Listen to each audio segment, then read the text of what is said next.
This is an Irreverent podcast. Check out irreverent.fm for shows from all our friends.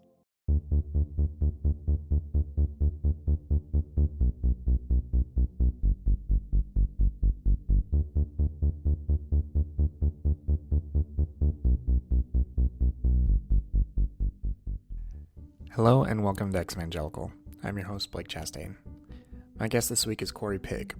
Corey is the host of the new podcast, Failed Missionary, which in its first week climbed up to near the top of the religion and spirituality section of Apple Podcasts. In this conversation, we explore his story of growing up, his early church experiences in intense manipulative situations, and his years working for YWAM, aka Youth with a Mission, overseas. All of these experiences led him to starting the Failed Missionary podcast, which for some reason is very hard for me to say, Failed Missionary podcast, where he details the fraught landscape of overseas Christian missions. Failed Missionary fans can also hear a teaser for the upcoming segment of the show in our conversation. But before we get to that, here are a few ways you can help this show. First, you can help support the show via Patreon at patreon.com/evangelicalpod. You can also rate and review the show on iTunes, and you can of course just tell other people about the show. You can follow me on Twitter at brchastain, follow the show at evangelicalpod, and like the show on Facebook. And you can also join the Facebook community to find over 2,000 other people talking about these sorts of evangelical issues in detail, as well as share funny memes and other stuff like that. All right, everyone, let's get into it.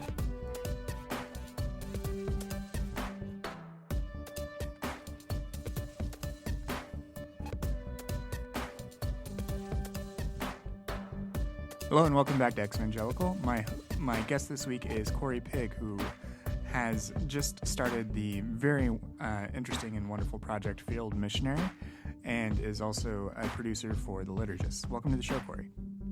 Thank you so much. Thanks for having me. Thanks for coming on. So let's start just with getting a little more information about you. I did listen to your first episode, which was really compelling, of Failed Missionary, as well as your appearance on the Life After podcast as well. But I'd love for you to share a little bit with the listeners about your early years and sort of what got you into religion and evangelicalism. Yeah. So I actually grew up in rural Missouri into a secular family, and I would frame it as, for the most part, they had fire insurance spirituality. My dad's family definitely belonged to a Lutheran church, but there was no or very little context to what they believed. And so that's where I get the fire insurance thing. Yeah. At 13 years old, you start the catechism process and becoming a member, and I dropped out of that because I thought it was boring and it did nothing for me. Yeah. So I frequently caught myself hiding. I would escape church and go sit in my dad's car and listen to the radio, and then I would pop back in after I heard the bells ringing. That is solid. Yeah, so I lost passion for the church, and then about 4 years later, the Hillsong movement started getting really big, and there was a worship night where the band was playing all these Hillsong covers, and it was pulling all the heartstrings, and so I just felt this genuine. I even to this day, I would tell you I had a genuine experience with this thing we call God, whatever that might be. And that really threw my life into a totally different trajectory. That was like the start to a long journey of giving everything to follow this God. Mm-hmm. And it just so happened that the movement that I gave myself to was this kind of charismatic evangelical stream. So yeah. So that's very like the Hillsong thing. That seems. Was this like late 90s, sort of late 90s, yeah. Sort of? Okay, yeah. It was like when Savior King was coming out, and all of those like major songs that you would have heard in churches. Right. Yeah. Yeah. Definitely. Like and like Passion was also a huge thing, and the Wow worship albums, and yes, and all that stuff. Yes. Yeah, crazy. Bad Yeah. music, all of the same chords, just rearranged differently and that kind of thing. Oh yeah. G D C D G D Yeah, A. you get it. That's true. Yeah. Oh yeah. Yeah. I played bass in my youth worship team, so it was like, Okay, yeah, you okay. get it. I played keys actually, so we have the musician thing in common. Yeah. I wasn't a very adventurous bass player, so yeah, I was playing a lot of root notes, and You stuck right to the basics. that's right. Yep. Yeah. That's what you do Um, in contemporary Christian music. that yeah, you can succeed with very Yeah, with very little in yeah, a suburban youth worship team. yeah, uh, yeah, so that's very interesting, and I think there is something to that experience. In like, we're probably in a similar age range. I'm almost 35, um, yeah. and yeah, so like I definitely remember that music and that sort of I don't know, like adolescent compulsion to like connect, and that's super Yes. powerful. But for you, it led you to this charismatic sort of expression. So, Hmm. what exactly was that like? Because I mean, I'm even like I went to Methodist churches and then went to a Wesleyan college, which is a bit more buttoned down than like than charismatic stuff. So for me, it's that I'm just not as familiar. So if you Sure. could explain a little bit about what that really entailed for your particular church or worship environment. Yeah, so I'm able to frame it a little better today because I've had several years of therapy. The way I would frame it is, I I had a really great family. My family, I mean, I still have a great family. I have no qualms with them, but I would consider myself kind of like the black sheep or like the odd one out, I guess, and that's only based on like common interest. Yeah, So like politics or like even like the day to day like hobbies, we had none of that in common, and that there was a sense of growing up of inner loneliness. And when I found this, I always refer to it as interventionist God. When I found this thing, this entity or deity that wanted to be a part of every part of my life, and it was just like this communion of sorts with an imaginary friend, and that was very captivating at the time, and that led me to a lot of really unhealthy behaviors within that world of evangelicalism, and they freaked my family out quite a bit, actually. So, yeah, so how is that received just within your family? I mean, you can decline to answer sure. that if you want, but No, it's an open. I'm an open book. Well, so I talk a little bit about that sense of inner loneliness growing up, and not quite fitting yeah, in with your family, and then meeting this interventionist God. And when you meet interventionist God, and this God wants everything to do with your life and wants to be involved in every aspect of it, um, it can be quite powerful, especially when you're young like me and you decide, oh my God, I want to give everything to this God. I want to be so radical and follow this life calling of ministry. That's also a big thing in this world, like this idea of calling and legacy and vocation and the whole bit. Um, I actually got quite messed up in a mom and pop style church. I frame it like that because I would just say that they had no elders, they had no covering, they had no accountability. Covering such a Christian word. Sorry for using that. no, this is the But place. This is the place to employ those yeah, terms. you know what I mean. And so it fostered a lot of really unhealthy behaviors. And so being that charismatic evangelical stream of Christianity, they would bring in people like prophets and healers and that kind of thing. And this prophet guy sought me out as kind of like his pawn to expose a lot of really bad trauma within the church. And I didn't find that out until 10 years later. Um, but in the moment, there was a lot of indoctrination and a lot of like weird kind of I don't even know how to describe it to you, like almost like gossip funneling, I guess, or like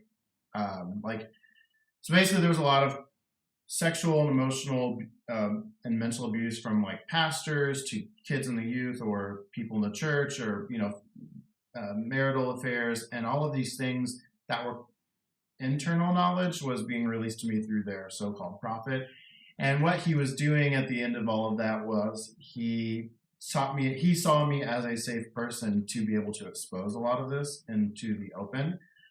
And that actually cost me my position in that community. I think, if I can recall it correctly, I was ousted. Um, Oh man. and this was a community that I had given several months of my time to. So, like, I didn't even talk to my family for most of my time in this church. My family already knew that it was cultish. But, I mean, to give that definition some clarity, I was spending almost every night at this church doing some sort of activity. And if I, wanted to be involved with my family or have any kind of relationship, the prophet would discourage it because my family's secular and they just don't get it, and God has such a high potential, high calling on your life, and you might lose potential if you were to flirt with some other reality than other than what you were giving yourself unto. So there was a lot of trauma there, but that ultimately led me to where I live today, which is Nashville, Tennessee. And and from that experience that I had that worship night, I knew that there was some part of God that existed, and I was very curious to check that out. And so I moved to Nashville and pursued spiritual healing. And I don't know if you have any questions that you want to ask before I keep going, but I mean, that's all. Yeah, that definitely sounds like really, really heavy to be put on a young person. Like yeah. to be this. Well, to be someone else. I'm guessing that there was an age difference, and that this person was acting as a mentor, but placing Oh, all it of was like this. a 15 or 17, maybe 20 year difference. Yeah, Yeah. and then they're trying to they're funneling what you called it gossip funneling. Just filling you with all this like just yeah that's messed up. I'm sorry. Yeah, it was Like one person. Essentially it was one person that had absorbed so much knowledge of trauma from within one church community, and because of their position within the community, they were not in a position to expose that stuff themselves, and so they entrusted me with it, and it served its purpose. I exposed it and got kicked oh out. man, So yeah yeah, yeah yeah that did no service to you in any way. You were quote they were giving you information, and then and then once you acted on it, yeah, that's awful. Like you yeah, bore the consequences. That person sure, didn't. yeah, yeah. Um, so when you refer to spiritual healing, what did that look like? Was that something where because yeah, I'm just curious what that looked like for you, and what the sort of next step was. Well, I mean, in that time, it looked like I'm going to use Christian terms for an example, or for Sure. this example. But in that frame of mind, they would refer to you as like a baby Christian, right? You haven't been in the faith long, and you have a lot of growing up to do and interpersonal work to do. And so there was a lot of those, inner loneliness kind of things that I was still working on and trying to get. This movement is really heavy on the identity of God, and so I signed up to do this church in Nashville's ministry program, the ministry school program. Sorry, and the interesting thing about this is like when I first experienced this thing I call God, um, I had no qualms with any part of myself. I felt a genuine acceptance, and that's why I still to this day would look back on that and think, yeah, I experienced something otherworldly. Yeah. Um, but the more I got steeped into this kind of movement, I realized it was going to cost me a part of myself that I didn't necessarily feel like I should have to give up. But if I wanted to pursue that calling of missionary or this thing that I thought God had for me, then I knew it was going to take some level of assimilating. So there was a guy that came into the church community, and he was doing like this Father's Heart conference, and that's also a big thing in that movement. And he said that he was like an ex-gay kind of pastor or teacher, and now he's happily married and has kids and all these things. And I had basically exposed to him that, hey, I'm aware that my sexuality is fluid, and like I would, this is how I would talk then, but I would say I would like healing to pray. I would like you to pray for healing for that, and he did, and he said some encouraging things that I can vaguely remember at this point. But he also went and told the church leadership, and without my knowledge, and I found out 2 years after that that the pastor of that time went and told a bunch of his friends at a poker game. And so one of those friends was actually one of my mentors. And he had called me and was like, hey, I heard you were gay, and from the pastor. And I'm like, that's actually not true. I had just said that my sexuality was fluid, but I tried hiding it because I knew that I had this calling to be a missionary, and I just wanted to focus on that. And so that began this radical, it was like a militant repression of sorts, or assimilation to become something that I was never wanting to be. And so I had all these sweet opportunities thrown my way. There was a guy that worked at a record label that I had looked up to because I was very heavily involved in the local scene and scene bands. Like that at that time, Christian music was becoming a huge thing, and hardcore and punk and all of those emo pop genres. And he was starting this other thing, and so he invited me on as an intern, and that turned into like a full-on office position over time and more things. And I went on to do YWAM, which was Youth with a Mission, not to speak in acronyms. And so for years, I was heavily involved in this artist and missionary kind of thing. And the more I kind of weaseled my way up the ranks, so to speak, I got really good at crafting my language and crafting my beliefs. And, in the time, I thought I was doing something noble. Like, I thought I really believed a lot of these things. But it wasn't for a couple of years until the house of cards started crumbling on all of that. So, yeah. So I am curious. Like, it sounds like you, it sounds like you went from like one sort of really dramatic event to the next. Were all these like yeah, strung together, like in such a like this? I mean, the way that I talk about it. Well, no, I'm not questioning that in any way. Like the No, I know. What I'm actually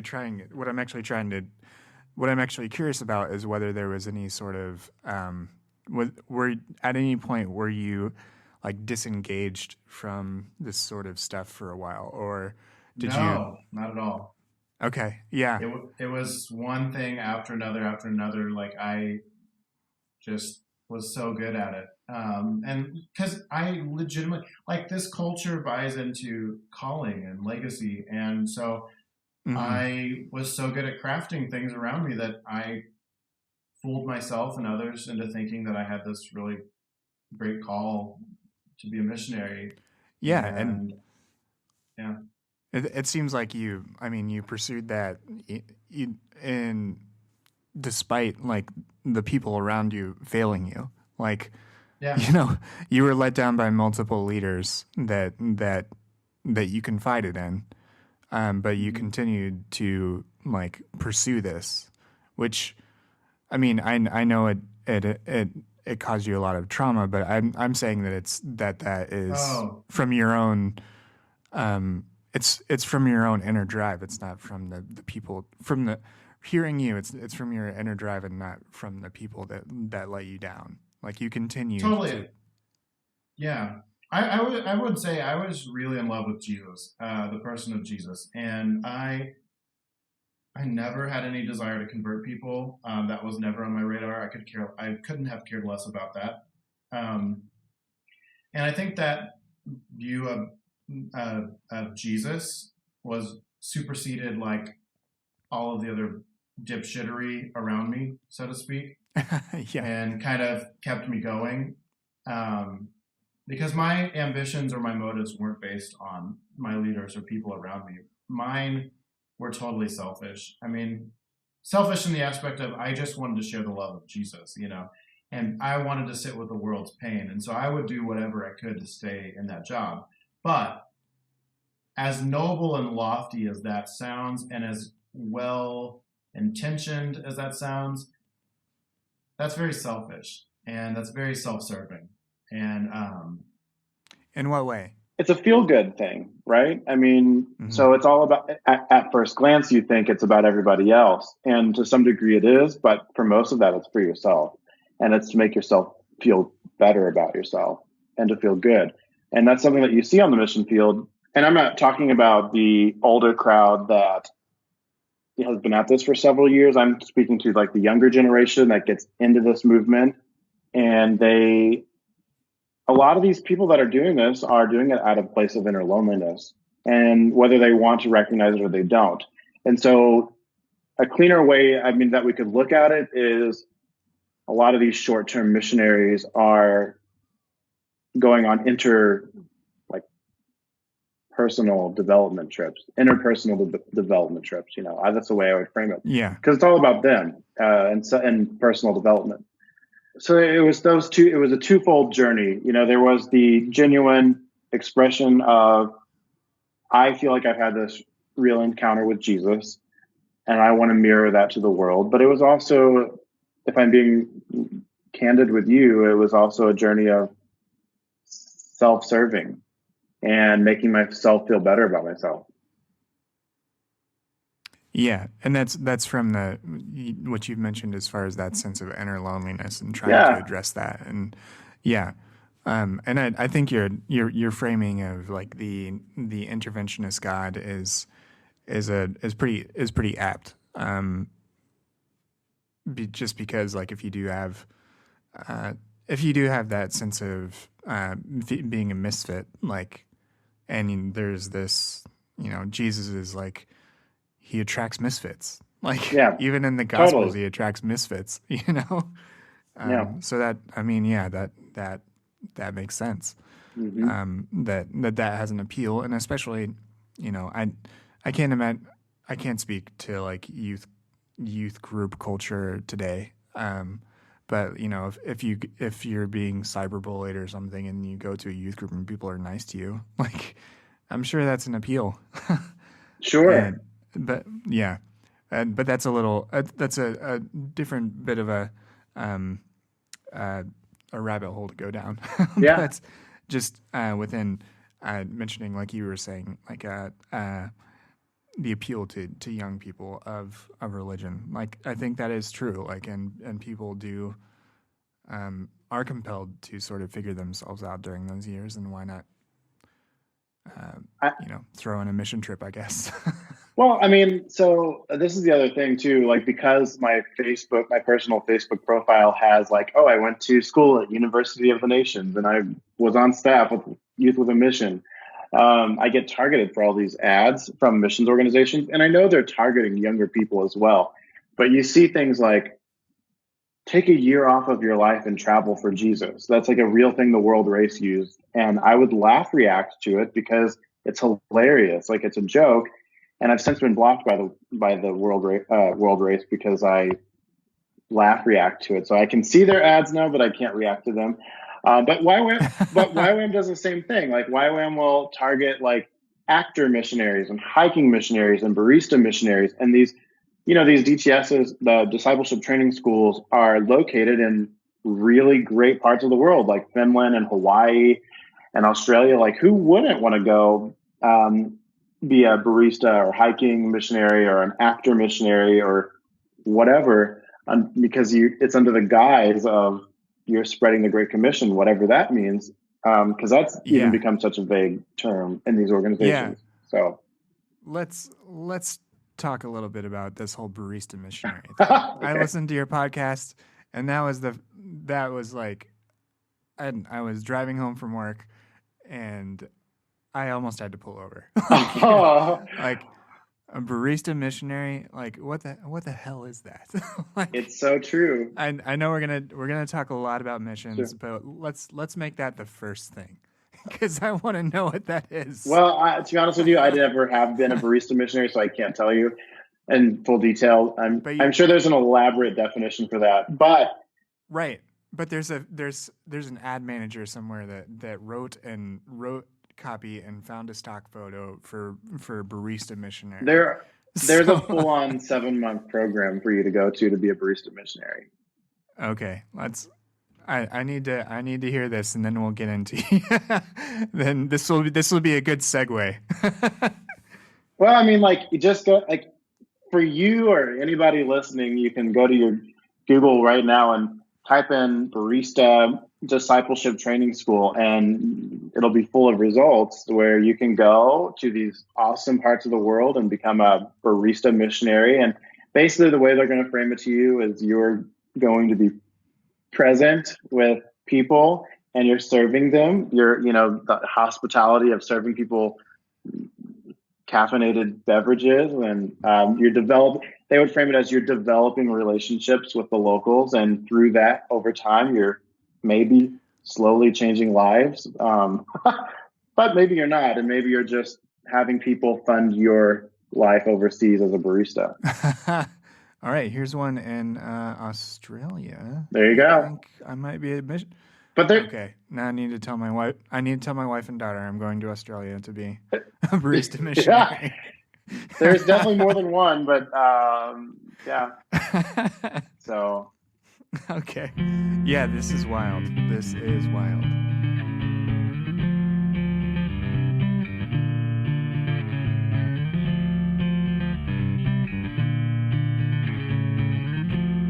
And I want to be honest. Like, I want to be upfront with you too. Like, I'm not jaded or bitter at this point. I mean, I'm like 3 years out of therapy. But what made me realize, like, the joke behind all of it is, like, I gave 5 or 6 years of my time as a missionary to being this artist missionary, right? Like, I went to Germany to sit with a group of artist missionaries who fundraised to live off the margins of their friends at home, and they sat in their apartments on Netflix and painted pictures and took photographs and made really crappy music and thought that, like, this was changing people's lives. And the reality is it didn't do anything. It was all a feel-good act.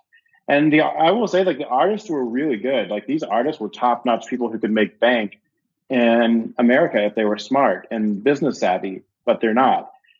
And so from my experience being this artist missionary for so long, I began to look around and be like, oh my God, like, these people are trying to capitalize off of so many different hobbies of young people. And it's all to the betterment of the organization, right? Like, they're trying to get these young people in to keep this mission going. And what better way to do that than to attract them on these crazy hobbies? Yeah, that's wild. It sounds like a joke. It's totally real. You can Google all of it. Yeah, I'm on the YWAM Newcastle page right now. Yeah.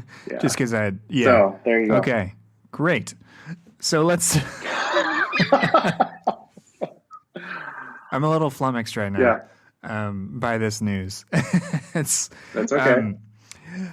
Let's talk about your time in Germany. You said so. You went from these different ventures in Nashville to spending the next several years with YWAM in Germany. Mm-hmm. So how did you get in touch with them? And you just mentioned how a lot of it was just sort of fostering this artist collective. Yeah. But what how did you get connected with the organization? What was the organization Sure.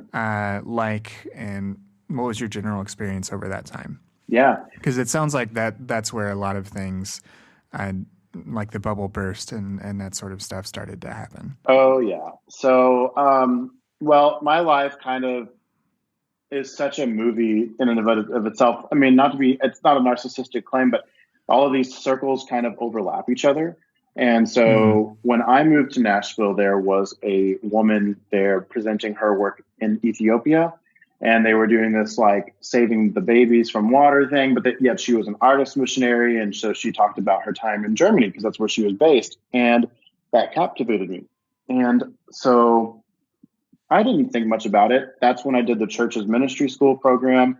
And a year later, about 15 of these people came over to Nashville and they did all these art shows and things like that. And they're trying to raise money and recruit. Like that's how these tours work. But it worked on me. So I went to YWAM and I did a discipleship training school. It was called Marriage of the Arts. And so it was a school of like 130 artists of maybe 7 different forms of art. And so we just sat around and made a bunch of art for 3 months. We learned about like the father heart of God and all of these YWAM themes of discipleship. And then they subjected you to outreach. And usually along the way, they're putting their feelers out to recruit people. So I was one of the lucky people to be guilted into a 2 to 5 year staff commitment. And I didn't act on that right away. I went back to Nashville. That's when I worked at this other organization that worked with bands, which is now dead, so to speak. And when that organization started dying, I wanted to be that awesome missionary and keep going. And so YWAM Herrnhut, where I did my DTS, the people called and said, "Hey, we're going to go do this other base in Nuremberg. And we know that you love that city." And I did love that city. I had done some work there in the red light district. And so they're like, "We're going there to start our artist base there where we're moving off. And, we've got it kind of under control. We're looking at buildings, all the stuff, but they played it up as everything was good to go." And so I broke the news to my family that I was moving to Germany and pursuing my full-time missionary career over there. My mom cried and ran out of the room. Like it freaked her out. But I did it. And then pretty much a week after I arrived, I realized like nothing was as it was sold to be. Like nothing was put together. There were little to no details known about this move. And, 2 weeks into that, I found out from a family friend that my parents were getting a divorce.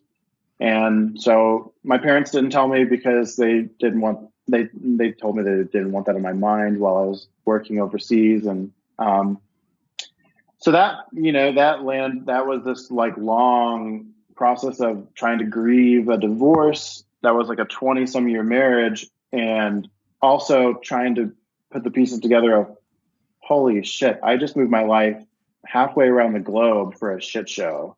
And nothing of my life makes sense right now.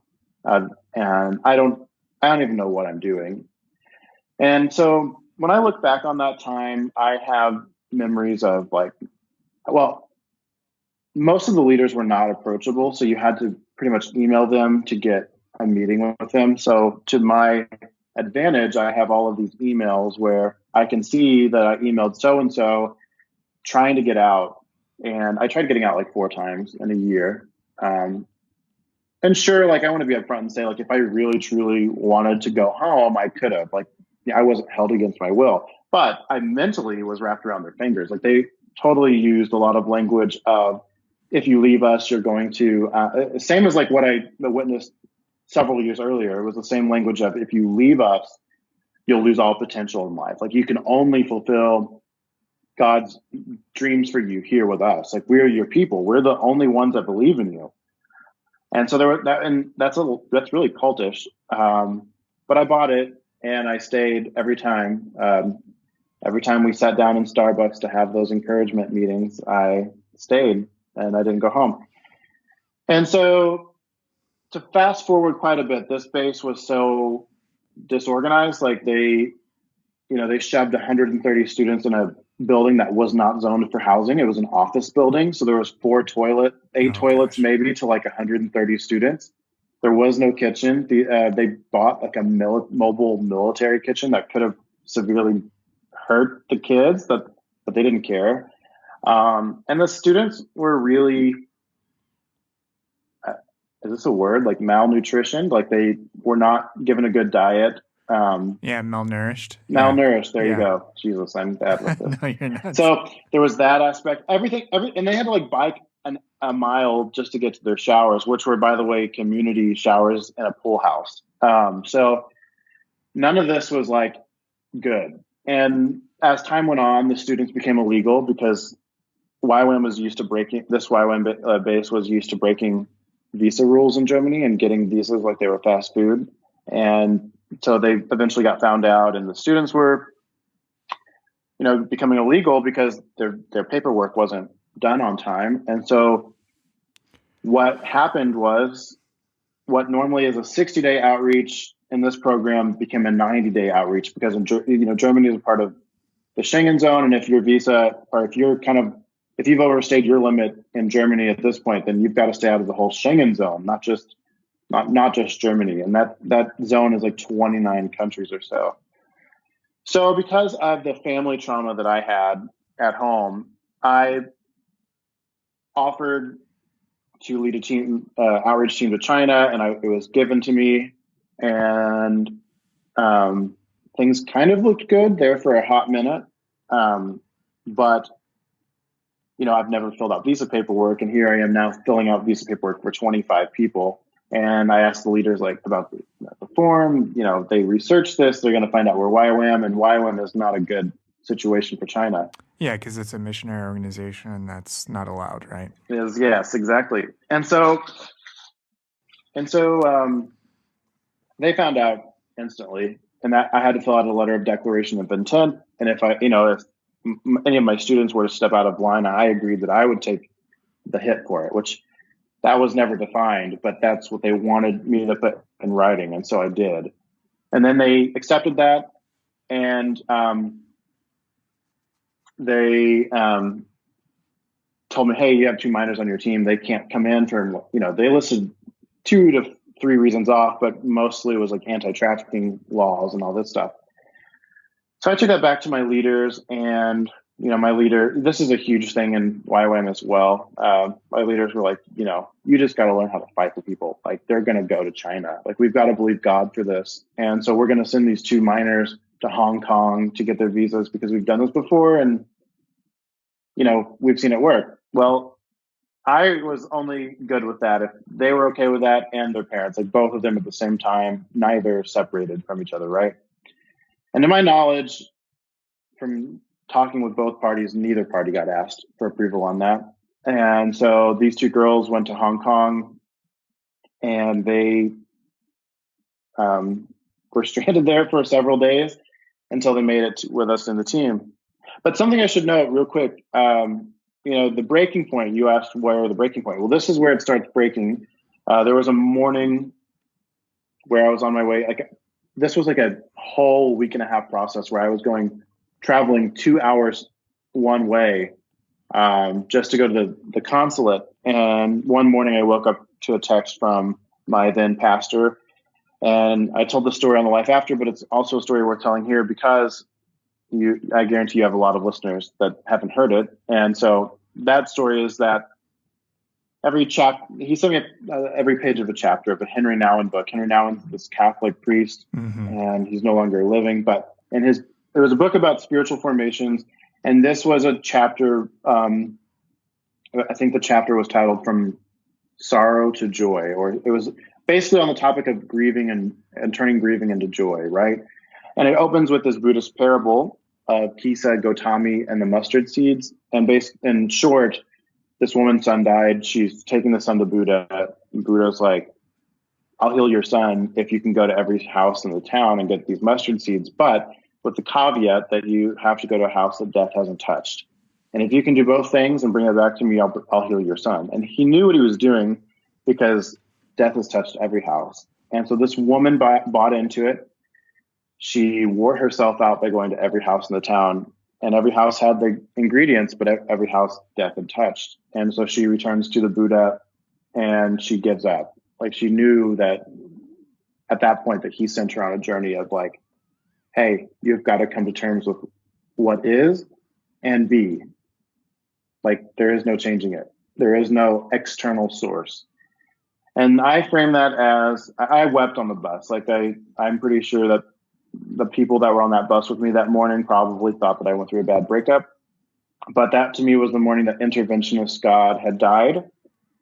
And I just realized, like, this is like the severance. Like, I am parting ways with beliefs that I have held for, gosh, at this point it was 8 years or so. And it was beliefs that I was really emotionally attached to because I thought that there was this interventionist God out there that, wanted to be best friends and control all areas of my life. But I went on to China and, like, that was a time of really horrific logistical errors. And there was personal trauma. Like, we had a married couple that miscarried on the outreach, and that threw the team totally out of whack. Oh, gosh. And so, it was just 3 months of hell. And that was the breaking point. I just realized, like, I have to be done. I am done with this, There was I had a really explosive exit with YWAM. I didn't leave on good terms. And I tried. So this is the ironic thing. Like, I tried to stick with the missionary vocation, and this is something that I forgot to mention on the Life After. We were recording so late, but that organization that worked with the bands and stuff, they were trying to revive it, and they sold it off to this really conservative organization. And I got asked to come back to help with the transition. I thought, okay, maybe this is God's way of keeping me in the missionary vocation. But as much as I love the structure, and that was kind of soothing to a very traumatized soul, the militancy behind it, 2 to 3 months into it, kind of made me come to grips with myself. And, I remember sitting across from my mom at home for the first time in 7 years and being like, I'm quitting my job tomorrow because I don't think I believe in God anymore. And so that got me out of it. I guess that was the end of it. And that led me into this journey of therapy and self-care and really trying to find my way forward in a way that was healthy for me and in a way that I embodied all that I am, I guess.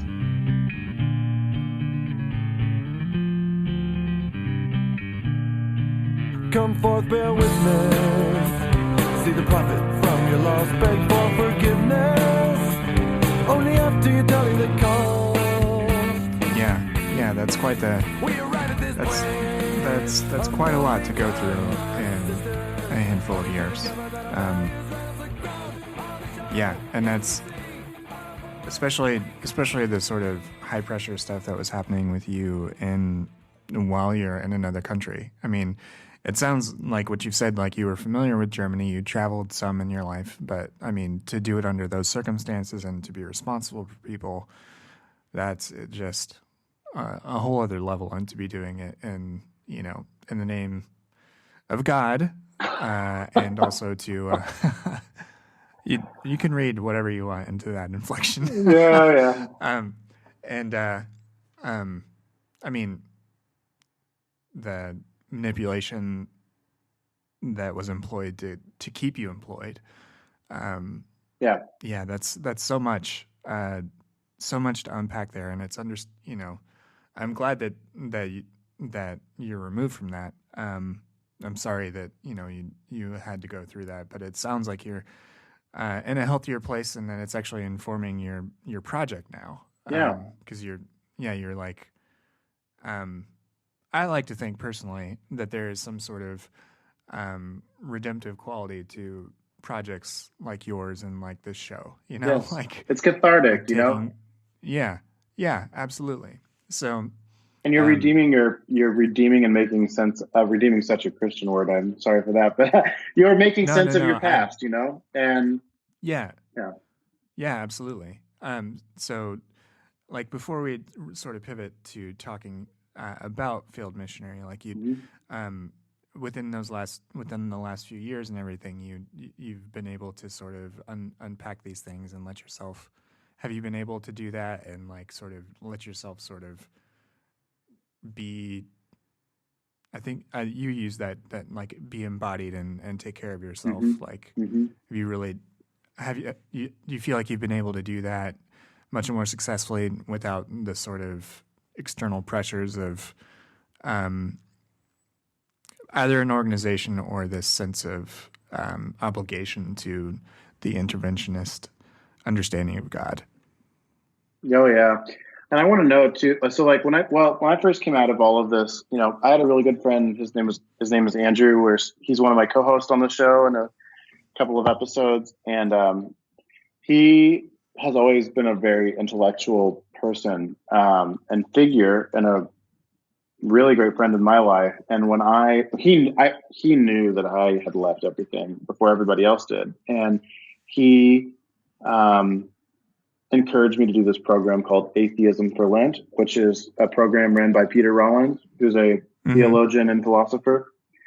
And that program was very instrumental in me recovering a perspective of faith after the loss of this interventionist evangelical God. And so, but even though that was only a couple of weeks long, the grieving process for this interventionist evangelical God was about 2 years. It wasn't a short thing, and it was actually quite volatile. So I really, when I see like some of your crew on Twitter or in the private group, I resonate so much with a lot of the trauma that they experience, because it's such a necessary grieving process that has to take place, and one that has to be carefully stewarded, I guess. I don't know how you should say that, but carefully handled. And I need to really stop with the Christian language. Oh my gosh, what's happening? It's so weird. I don't have to talk like this, but I'm just trying to use words that I would have in that time. You can pivot. You can switch in and out of that Christian code. So I look at something to note about my journey out is there was a lot of significant cult trauma. A lot of mind control, a lot of brainwashing. That's sadly, I don't use those lightly at all, and I don't use them bitterly, but I just call it for what it is.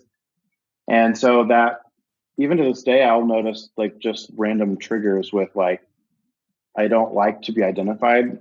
I don't like identifiers. I don't like labels. And so today, like, it scares the hell out of Christians. I took it. I'll admit to you on the show, like I changed all of my social media bios because when people would read that I'm reverently agnostic or a mystic, they think, oh my God, agnostic, like he's really far out there. Like he's not even one of ours anymore, And I quickly realized that with evangelicalism, it's a very tribal thing. And people want to know right off the bat, like, what? So when I started the show and whatever, I would get all these random DMs from people, and their questions are always, what do you identify as now? And I've quickly learned like what they really want to know is, are you on my team? And I have to figure out. Yeah. And I have to figure out a way to turn the weapon into a plowshare and kind of figure out how do I make peace with this and let them know, yeah, I am on your team, but like there are steps that we need to take to get to know each other, right? To know that we're on each other's team. So I've been on a long journey of trying to rediscover what God means to me and what Jesus means to me. I am definitely not atheist. I do believe in God, and I do believe Jesus and who he said he was. But I'm very, very hesitant to use any kind of descriptors or labels. I don't hold to a lot of dogma or doctrine. And so in that regard, I would say I'm reverently agnostic in my approach to Jesus, but Jesus is my center of how I interpret the world, right? I'm still putting language to all of that. And this Yeah. project and my life outside of that is kind of that process ongoing. Right. Yeah. Yeah. And you are absolutely right. You always have to be able to describe, like, I'm not a 5-point Calvinist. I'm a 3-point Calvinist. Or, like, I don't give a I've shit had about that some. stuff. No, I know, but yeah, I don't either. I was never Calvinist, Yeah. but like somebody told me once that they're a 3-point Calvinist. I'm like, damn it, like, are you kidding me? Yeah. You're gonna be.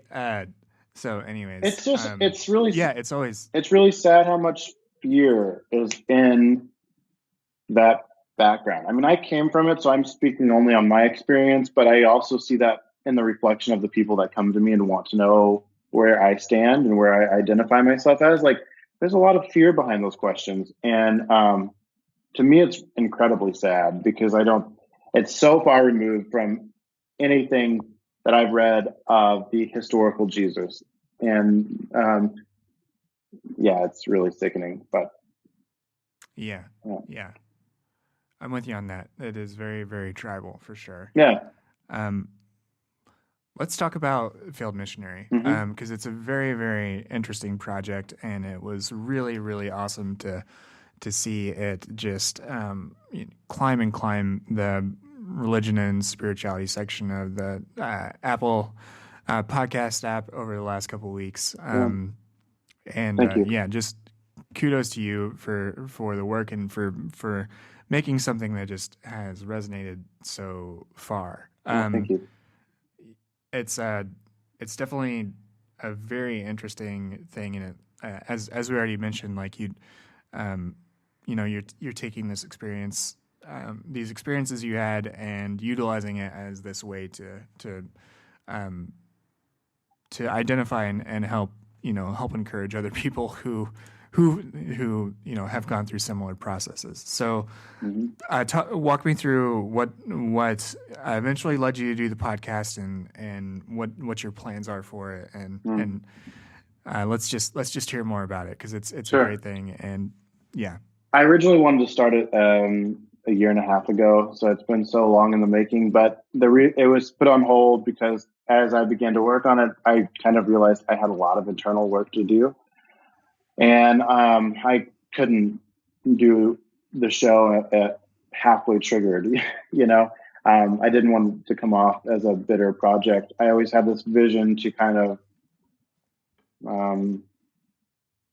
I want to expose the dipshittery, but I also want to have a genuine, real conversation of how we can stop it and start something different, and make more meaning out of it.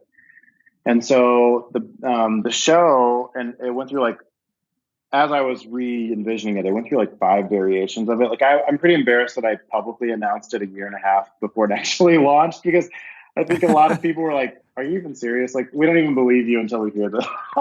But so the show is hosted by myself, but I bring in a lot of my close friends that were missionaries with me on the field, and people also that I knew on, like, through other friends as co-hosts, and they're brought in according to the topic where they would fit more comfortable in, as far as like what's more suited to their background or their personality, so we layer that conversation on top of thought leaders, and I really aimed very high to not make this an echo chamber. So a lot, like, I would say right now, as it stands, half of my guests are actually evangelical conservatives, and half of them are people that are Christian with no affiliation, or they might be even people that were once Christians and are now agnostic or maybe humanist of some sort. But the purpose behind it is to create a more genuine approach to how do we better live out this spirituality that we embody. And in the process, we do definitely name all the ways that we've screwed it up along the way. So, and I think that's where it's at now. Yeah, that's great. It is If you haven't already downloaded the first episode, be certain to do so. I think by the time this gets published, you'll probably have the second episode out as well. Yes, but- it's supposed to be a weekly show. I was out of town this last week, so that I have a actual real job on top of the show. So when my real Right. job throws off the show, then life happens. But our idea is that it would be a weekly show. So Yeah, I'm totally with you on that. Sometimes one small team run or one person run podcasts, they run into delays. It's okay. yeah, Yeah, for sure. I sure hope Yeah. so. Yeah. It is definitely very interesting as far as what you said there, with the echo chamber, because that is it does seem like something that can happen for sure. And it's good that you built that into your show. I am curious how, and I will be curious to see and listen to the show how those that are still conservative and evangelicals really talk to it. I can I can just skim right over that right now if you want. Sure. Yeah. The interesting thing I found in the research of the show, so like if I interviewed evangelicals, 9 times out of 10 they're on this academic level, right? So I'm not going to like John Piper and Bill Johnson asking for their thoughts. I could not care less about their thoughts. But in academia, nobody hands them a microphone, and these are the people that spend dedicated time studying real issues. And it was quite interesting to me that like there are evangelical anthropologists and sociologists actually studying this modern phenomena of missions, and they don't have nice things to say about it. And they don't agree with their loud congregants or like people that share that faith with them. And so it's really interesting. Like that was one thing when we aired the first episode, people were like, well, great, but it's one-sided. And I'm like, well, it's actually not one-sided, because half of these people are evangelical and half of them aren't. And there's such a wide range, but everybody has similar conclusions. And that should be telling in and of itself. My conservative evangelical guests are employed by some of the nation's most conservative universities that probably aren't thoroughly proud of the show, but I think at the end of the day, they would side with like the research of it, Yeah. Yeah. And I think that is a very interesting sort of phenomenon where you have these people that are accredited professors, and they have studied these sorts of things and are employed by those organizations. But like Christian academia is sort of at the mercy of very conservative alumna donors, and very dogmatic presidential, like academic presidents like Jerry Falwell Jr. at Liberty. And it's like why do we hand this guy a microphone? Like, yeah, or Franklin Graham. Yeah, right. Yeah, I think that is one of that's a great, honestly, like a great service and a great outlet that you're creating. And what I think is a great thing for podcasts to do in general is to hand mics over to people that won't be given them by places like the Atlantic or the Washington Post or the New York Times. Because they just don't have the connections or the cachet or whatever it might be. Mm-hmm. It's definitely very enlightening, just because missions. It is like a very, I don't know whether it's very common, but it is a common thing for people to go on these days. Usually, it's people that have had and have been in church for the last 20 or 30 years probably have some sort of mission story if they went to like an evangelical school. Oh, or sure. an evangelical church. And to your point, like they recruit like a barista missionary. That's a very compelling thing for a young person to be like, okay, Peace Corps or this thing, you know? Well, that's the irony is like a lot of the modern phenomena of short-term missions got their ideas from the Peace Corps and married it with commercial travel. And so a lot of these kind of wacky ideas came out of the marriage of those two things. And today it's estimated that 2 million people a year from the United States alone are participating in these short-term trips. And it's a huge waste of resources.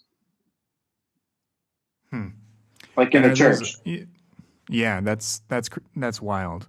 I think I saw you send I think you mentioned it in your first episode that like $2 billion are spent towards that's a crazy amount of capital.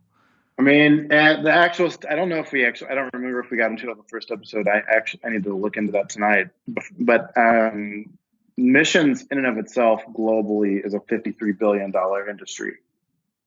Wow. So it's a joke. Like if missions is worth $53 billion a year, the world should look a lot different. Oh my gosh. So yeah. Holy shit. That's wild. I did not know that. And the funny thing is out of the research, I might be a little off on the figures here, but I think I saw like Gordon Conwell Theological Seminary did this study, but of Christian income. And I'm pretty sure it was the fact that $700 billion is like the Christian income. And the way the figures were used, it wasn't by the seminary, it was by another group. But they were trying to say like, oh, we need to pump more money into missions because only $45 or $53 billion is getting into missions. And it's like, holy shit. Like if $53 billion is getting into missions, we're not using that money wisely. Nobody is using that money wisely. Wow. So 700, what's the other part of income to make up the other 647 billion? Well, they were just like, the way I read the stats, and I could be totally wrong on this, but the way I read it is that's just like Christian income at large. Like, and then out of that income collectively 45 or 53 billion is spent on missions. And so their whole thing is like Christians make this much and they only give this much, but they should be giving more, you know. And again, that wasn't the seminary that conducted the study. It was another group that was trying to advocate for more finances to be given to missions. But the reality is behind all of that is like, again, if it is $53 billion globally getting pumped into missions, the world should look a lot different. Wow. Yeah, that is shocking. And, you know, the hope is too, that people will go on these trips and come home changed. And the studies are there to say that that's not how it works. Like people don't come home changed. That's a proven study by an evangelical anthropologist. So that argument is so quickly debunked. Wow. Yeah. Another thing that I did like about your first episode is that it is like very informative as well as very like personal, because you are giving these facts and you're also sort of talking about these realities that people have. Like Jamie Wright, the very worst missionary, mentioned how like she was in this training that just was this random collection of people, like that they had just sort of collected as willing participants, I guess. And that just, even that anecdote sort of captured like both the logistical realities of it as well as sort of like this is where these people are coming from, and what they may be trying to get away from by going on these missions, which is really enlightening. Well, and that's like that, and so that points back to like the beginning of my journey is that, you know, you look at today's culture and the statistics are also there to show that like mental health is declining from the amount of time that we spend on social media and all of these other things. And, you know, there is in culture, we are so disconnected today from each other. We're not connected to one another. And so there's a lot of loneliness, and especially in younger people, but and in the Christian crowd, especially, that they are looking for ways to feel better about themselves. And what better way to do it than to throw yourself at a missions organization, because you fool yourself by thinking you're serving God and people at the same time. And it's a really weird inner development trip, but yeah. So, with the podcast, are you thinking that you'll be, what's the format going to be? Is it going to be like more of a seasonally based thing, or you mentioned, was it weekly publishing? What are your plans? Because it sounds like you've been working on this and working up to releasing this for a long time, and it's definitely also indicated in your first episode it's been released so far. That's a really good question. Something that I want people to know is, when you hear the first episode of the very first series, don't get sideways, because there's so much more to come.